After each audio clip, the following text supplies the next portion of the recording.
My parents tried to guilt me into paying my brother's $40,000 debt to some bikers. When I refused, they backed him as he tried to steal from me. So I cut them off, hired a lawyer, and hit them with a cease-and-desist. They wanted me as a backup plan. Now I'm just gone. I left home when I was 18 and never looked back. My name is Vincent. I'm 30 years old now, living in Charleston, South Carolina. I work as a marine mechanic, fixing boat engines, rebuilding old hulls, running diagnostics on vessels most folks would be terrified to touch. It's not glamorous, but it's honest work, and I've built something real out of it. Something that's mine. Growing up, everything about our house felt cold. Not just the temperature, but the atmosphere, like we were all playing our parts in some rigid little play. My parents, Linda and Wayne, weren't abusive in the textbook sense. No screaming or beatings. But they had this way of making you feel like you owed them something just for being alive. Especially me. Then there was Darren. My younger brother Darren was the baby, and God help anyone who ever forgot it. If I got a B on a test, it was, why wasn't it an A?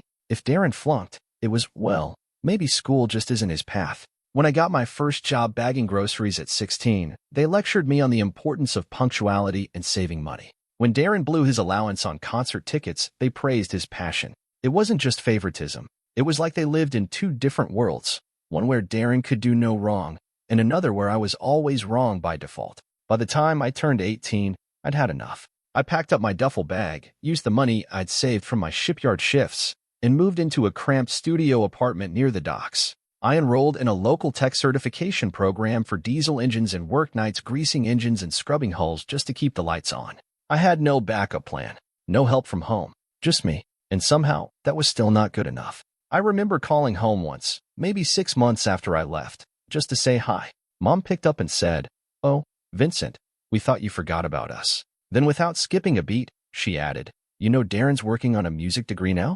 He's so talented." It was always like that. Every call, every visit, always about Darren. His latest failed job, his newest ambition, his emotional growth. Meanwhile, I was the boring one. The one who paid his bills, changed his oil, and didn't give them dramatic stories to gossip about. The dependable one. The invisible one. Even when I opened my own workshop, my parents acted like it was a phase. They never came to visit. They never asked how business was going.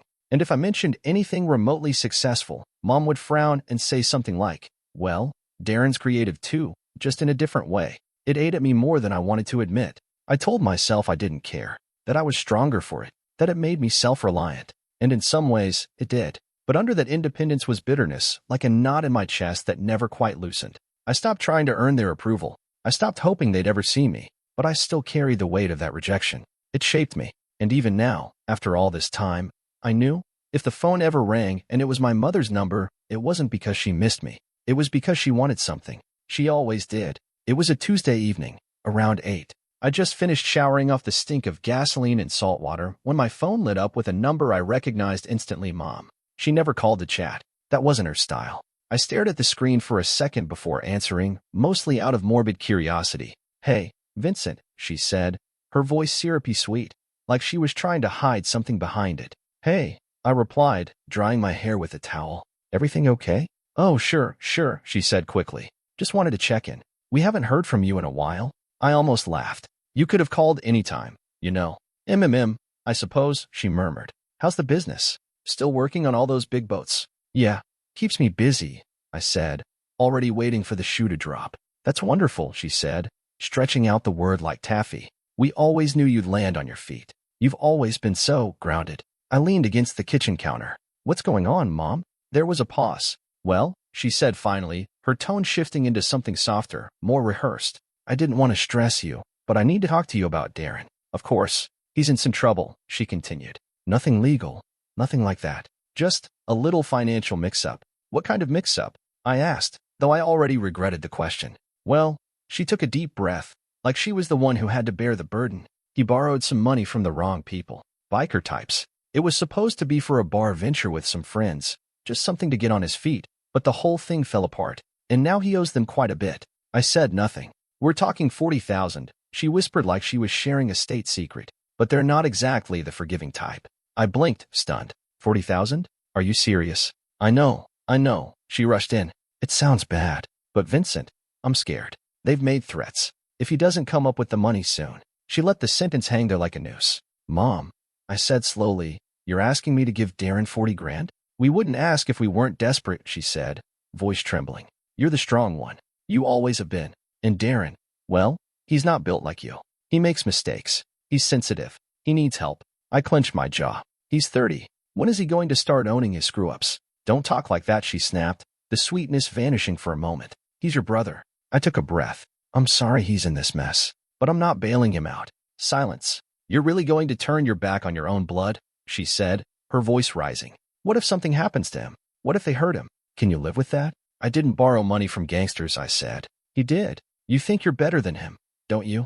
She hissed. Always thought you were so responsible, so mature. But you're cold, Vincent. Cold and selfish. That was her version of love. Guilt and manipulation, wrapped in family obligation. I'm done, Mom, I said calmly. I hope he figures it out. But it's not going to be with my money. She didn't say goodbye, just hung up. And for once, I didn't feel a shred of guilt. By the next morning, my phone was a war zone. 6 missed calls, 4 voicemails, a dozen texts, all from my parents and Darren. The messages ranged from pitiful to downright aggressive. The first voicemail was my dad, which surprised me. He usually stayed in the background, letting Mom do the emotional heavy lifting. Vincent, it's your father, he said stiffly. I don't usually get involved in this kind of thing, but you need to reconsider. Your brother's life could be at stake. We didn't raise you to be callous. Click. The second was Mom again, crying this time. I don't understand you. I really don't. After everything we've done for you, we gave you a roof, we gave you food, and now your own brother is in danger, and you just stand by? What kind of man does that make you? I let the messages pile up without responding. I had work to do, 2 outboards to tune, and a seized diesel block to pull apart. I stayed in the shop until after dark, trying to drown the noise and the sound of impact wrenches and engine clatter. But that night, Darren finally broke his silence. I was locking up when my phone buzzed with a message from him. Darren, wow, you really meant it. Cold as hell, man. Then a second one came through, longer. Darren, it's not like you can't afford it. You've got your boat shop and your fat contracts and whatever. Meanwhile, I'm out here trying to start something real, and one mistake means I'm screwed for life. You think you're some kind of hero for saying no? You're just a smug bastard who likes watching your family struggle. I stared at the screen for a long time. Not even a single apology. No ownership. Just more deflection. That was Darren in a nutshell. Never his fault. Always someone else's responsibility. I didn't reply. The next day, the outer circle joined the campaign. My Uncle Jerry texted me, out of the blue. Uncle Jerry, heard about what's going on. We all make mistakes. Vincent, don't be so hard on your brother. Then my cousin Amber chimed in, someone I hadn't seen since her wedding 6 years ago. Amber, family is family. It's not about who's right. It's about being there when it counts. Even my mom's church friend, Marlene, sent a message.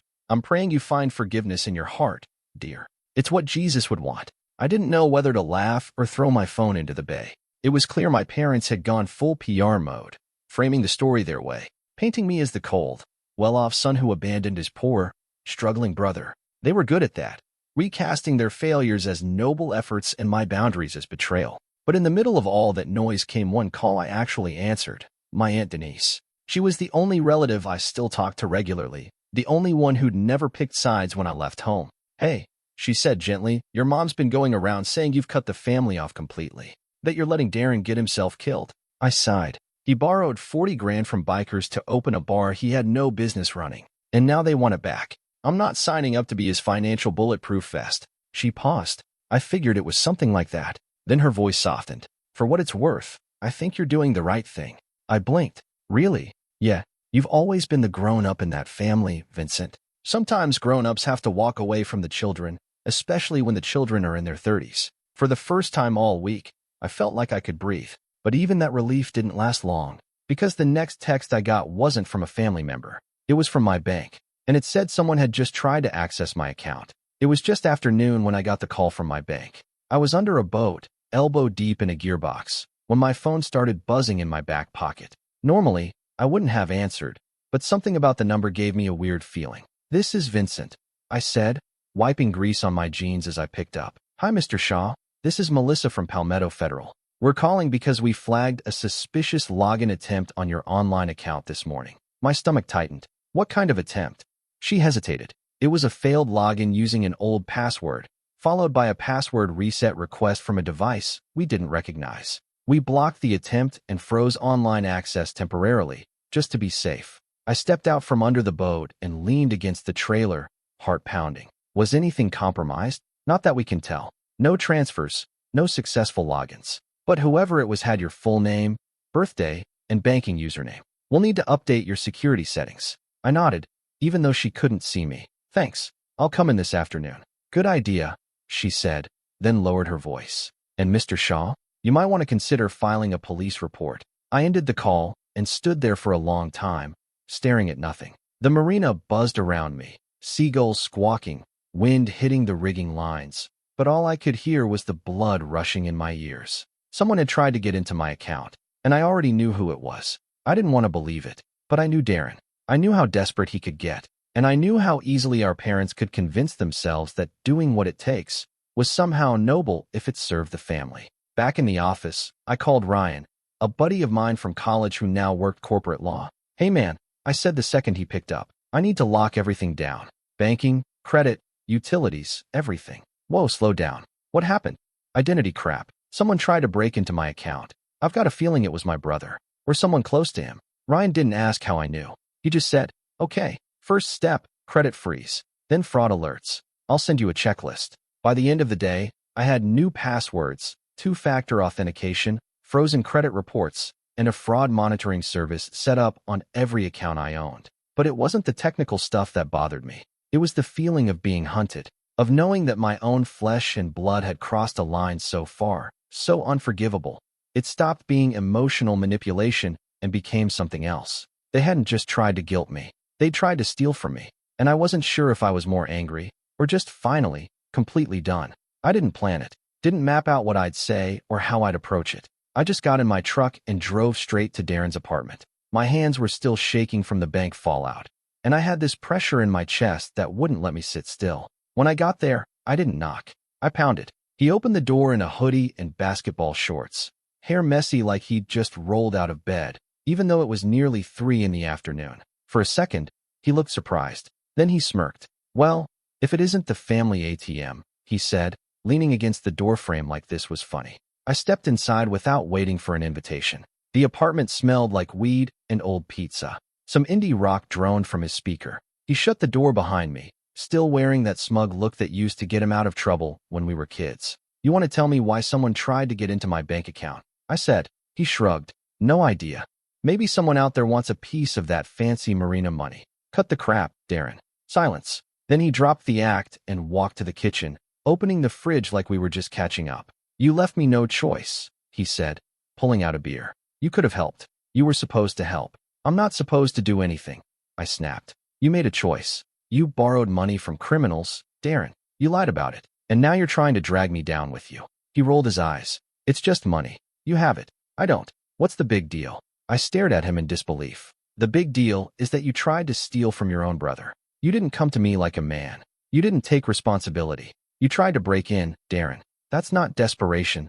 That's a scam. He slammed the fridge door shut, face flushed. You think you're better than everyone, huh? Always have. Working your little engine shop, playing Mr. Independent. You know what I think? I said, my voice low now. I think you and Mom and Dad never saw me as a person. Just the fallback plan. The reliable one. The one who doesn't complain while you light everything on fire. His jaw clenched. I worked for everything I have, I continued. I earned every dollar. While you bounced between failed schemes and half-finished degrees, I was pulling 18-hour shifts and sleeping in the back of a van just to keep afloat. Cry me a river, he muttered. You were the favorite, I said, stepping closer.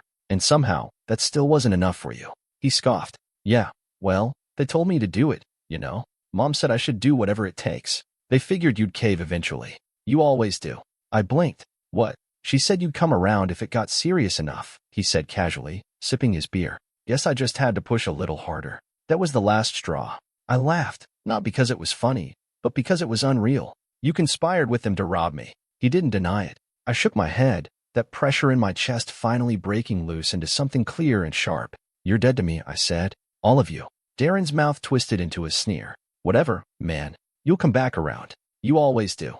No, I said. Not this time. And I meant it. I walked out without another word, letting the door slam behind me. The hallway was quiet, but inside I was on fire, burning down 20 years of silence, sacrifice, and family myths in a single walk down a carpeted hall. I had no plan for what came next. But I knew one thing for sure. I was done playing the strong one for people who only saw me as their safety net. They showed up unannounced. It was a week after the confrontation with Darren, a Sunday morning. I just poured myself a second cup of coffee and was sitting on my porch, watching the fog burn off the marina, when I heard the unmistakable slam of car doors. I looked up and saw them, Mom and Dad, marching up the steps like they owned the place. My mother didn't even wait for me to open the door. She just pushed past me into the house, heels clicking on the hardwood. My dad followed behind, slower, eyes down, like he knew this wasn't going to end well. I'm not doing this, I said, not even turning around. You should leave. Oh, don't you dare, Mom snapped, spinning to face me in the entryway. You don't get to act like the victim now. I closed the door behind them, not because I wanted them to stay, but because I didn't want my neighbors hearing what was coming. You need to fix this, Vincent, she said, arms crossed. Darren is falling apart. He's scared. He's lost weight. He's desperate. Good, I said flatly. Her eyes widened. Excuse me. You heard me. Maybe this is what it takes for him to finally hit bottom. My father cleared his throat. Son, I know things have gotten heated, but this isn't you. You've always been the steady one. Don't start with that, I snapped, turning to him. The steady one. The reliable one. The one who cleans up the messes you refuse to see. Now just hold on, Mom said, raising her voice. We've sacrificed plenty for you. Really? I laughed. Let's talk about that. Let's talk about all the sacrifices you made for me while Darren flunked out of college twice and still got treated like a misunderstood genius. We never treated you unfairly, she insisted. You always seemed fine. You didn't need us the way Darren did. I stepped forward. Yeah, I was fine. Because I had to be. Because if I wasn't, no one gave a damn. Every time I succeeded, you downplayed it. Every time Darren failed, you excused it. That's not true, she said. But her voice cracked. You told him to try to access my bank accounts, I said quietly. You gave him permission. My dad's eyes finally met mine. There was a flicker of shame there. Good. You knew he did it. And you didn't stop him. You didn't even apologize. He was scared, Mom said, her voice trembling now. He thought those people would kill him. And you thought that justified stealing from me? I asked. She blinked, then shook her head. We didn't steal. You always exaggerate. You raised a con artist, I said. And now you're surprised he acts like one. That hit her. She turned away, biting her lip. Then she spun back, full of fury again. Fine. If that's how you feel, then maybe it's time we stop pretending. If you're going to turn your back on your family, then maybe you're not part of this family anymore. I nodded slowly. That's the first thing you've said today that I agree with. My father stepped forward like he was about to speak, but I held up my hand. You don't get to stand there quietly anymore. You let this happen. You encouraged it. You didn't protect me. You protected him. Silence. Mom's lip curled. You'll regret this. I welcome it, I said, and I opened the front door. They stood there for a moment, like they expected me to break, to soften, to beg them not to go. But I didn't. They left without another word. And when the door shut behind them, the quiet that followed wasn't heavy. It was peaceful. Scene number 7, the legal blow. Word count, approximate, 450. 3 days later, I got a letter in the mail. It came in one of those stiff manila envelopes with a law firm's logo in the corner, someplace I'd never heard of in Colombia. I wasn't surprised they didn't send it certified. Cowards rarely want to face what they're actually doing. Inside was a formal letter on fancy letterhead, stamped and signed, with a subject line that made me pause. Family concerns regarding moral negligence. Moral negligence. I read the whole thing twice, then a third time just to be sure I wasn't hallucinating. According to the letter, my parents had retained legal counsel to address my refusal to fulfill reasonable familial obligations and my emotional abandonment of immediate family members in crisis. It didn't make any direct demands, just used vague, inflated phrases like, our clients wish to resolve this matter with dignity before further action becomes necessary. It was ridiculous, completely toothless, but still, there it was, in black and white. My own parents had gone to a lawyer, not for Darren. Not to press charges against someone who might actually hurt him, but to shame me, to scare me into compliance. I sat in the kitchen with the letter on the table, staring at it like it might morph into something sane if I waited long enough. Eventually, I pulled out my phone and called Ryan again. He answered on the second ring. Don't tell me they're suing you. Not exactly, I said. They're accusing me of moral negligence. There was a beat of silence. Then he burst out laughing. That's not a real thing, man. I know. You can't sue someone for refusing to pay their brother's debt. That's not negligence. That's called having boundaries. Still, I said, I want to be done. Officially done. Ryan's tone shifted. You mean legally? I nodded, even though he couldn't see me. Yeah, I'm thinking no contact. A full separation. No more phone calls, no more drop-ins. Nothing. He let out a low whistle. All right, we can draft something up. Cease and desist, paper trail, the whole 9 yards. You sure about this? I looked back down at the letter on the table, at the words emotional abandonment, as if I hadn't already carried the whole family on my back for over a decade. Yeah, I said, I'm sure. That night, I sat on my porch with a legal pad in my lap, drafting out the bones of what I wanted. Full separation, legal notices, emergency contact changes, the works. They wanted to play hardball? Fine. I was done playing family. I blocked their numbers, changed my email, had Ryan send out the first cease-and-desist draft to the lawyer who wrote that ridiculous moral negligence letter. Everything was locked down tight, but they still found ways in. First came the anonymous voicemails, numbers I didn't recognize leaving pitiful messages that always started with, "Vincent, please, just hear me out." Then the letters. Real paper, handwritten from Mom. Some were long and rambling, full of Bible verses and phrases like a son's duty, while others were short and sharp. One of them ended with, "Blood is blood. You'll see that when you're older." Like I hadn't been older than them since I was 18. I threw them all in a drawer, not out of sentiment, but just in case I needed to hand them over to a court. Then came the job ambush. It was a quiet Thursday morning at the marina. I was in the workshop, tuning up a twin-engine cruiser when I heard shouting from the dock. At first, I thought it was some tourist arguing over mooring fees, nothing unusual. But then I heard my name. "Vincent, you come out here right now." I wiped my hands on a rag and stepped out into the sunlight. My mother was standing on the dock in a beige cardigan and heels, looking wildly out of place. She wasn't yelling anymore, but her eyes locked onto me with that same manic desperation I'd seen years ago when Darren failed out of his first college. A couple of my employees stood nearby, frozen. One of my clients, an older guy with a yacht in for restoration, was staring at her like she was an exhibit at a zoo. "Vincent," she said, her voice breaking into a practiced tremble, "I can't believe you've done this to us. To your brother." I stayed quiet. She stepped closer. "You want to ruin your father's health? You want Darren to end up dead because you're too proud to lend a hand?" The yacht client raised his eyebrows. My guys shifted uncomfortably. One of them took a step toward her, like he wasn't sure whether he should intervene. "You raised yourself up," she continued, "and now you look down on the rest of us like we're dirt. Is that what this is? Is that who you've become?" I held up a hand. "Leave," I said calmly. "Now." Her face crumpled. "So this is it? You're cutting us out for good." "Already have," I said. "You just didn't believe it." She opened her mouth to say something else, but I turned my back and walked away. Didn't look back. Instead, I went into my office, pulled out my phone, and called Ryan. "I want it official," I said. "No more chances. Draft the final cease and desist with everything you've got. Personal, professional, physical. If she shows up again, I want legal teeth ready to bite." "Got it," he said. "We'll have it out by Monday." That weekend, the final papers went out by courier. Registered, tracked, documented. I didn't hear from them after that, but the silence wasn't peace. It was the sound of a bridge finally burned to ash. 6 months passed. No letters, no phone calls, no screaming matches on the dock. Just quiet, real quiet. The kind that used to make me uneasy, like something was about to go wrong.